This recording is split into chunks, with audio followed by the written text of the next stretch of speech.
भगवान कृष्ण को समझने के लिए आपको सबसे पहले श्री राधा के महत्व व शक्ति को समझना होगा। एक बार श्री राधा अपनी सखियों के साथ गंवर वन में खेल रही थी।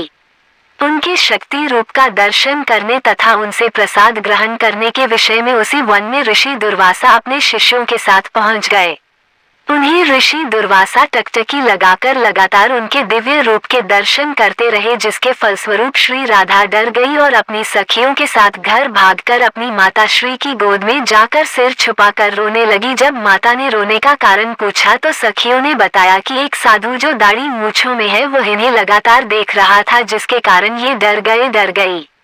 श्री राधा की मां इस बात को समझ गई थी वो अवश्य ऋषि दुर्वासा ही होंगे और वे उनसे आशीर्वाद लेने राधा को लेकर सखियों के साथ ब्रज के गंवर वन में पहुंची। तब ऋषि दुर्वासा ने उन्हें आशीर्वाद दिया और राधा श्री से प्रसाद ग्रहण करने की इच्छा जताई, जिसे श्री राधा ने स्वीकार कर लिया। लेकिन श्री राधा की माता इस बात से बहुत चिंतित थी, क्योंकि दुर्वासा ऋषि के 10,000 शिष्य थे। वह सोच रही थी कि श्री राधा आखिर इतने लोगों का भोजन कैसे बनाएगी। ऋषि दुर्वासा बहुत ही क्रोधित ऋषि है, कहीं वह कोई शाप न दे दे। परंतु श्री राधा तनिक भी विचलित नहीं हुई और वे अपनी सखियों के साथ प्रसाद का भोजन बनाने में जुट गई। सबसे पहले वो कदम के पत्ते मंगाए, जो उनकी आज्ञा से पत्तल पत्ती पत्तलों में बदल गए। इसके बाद उन्होंने अपनी सखियों से रज मंगाकर उनकी गोलियां बनाई, जिन्हें रोटियों के साथ परोस दिया गया।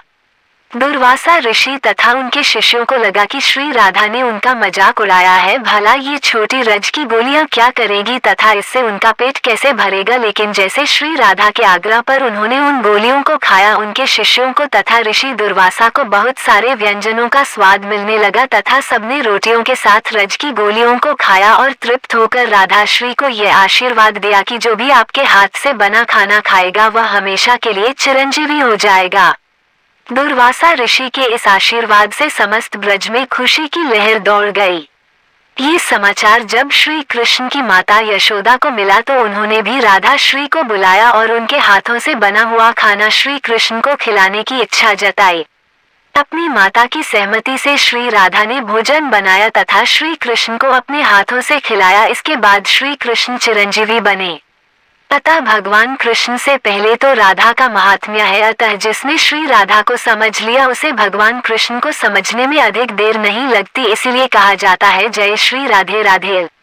अगर आपको यह वीडियो पसंद आया हो तो इसे लाइक, शेयर और चैनल को सब्सक्राइब कीजिए। बेल का बटन भी दबा दीजिए, जिससे हमारी नई वीडियो की नोटिफिकेशन आप तक अवश्य पहुंचती रहे।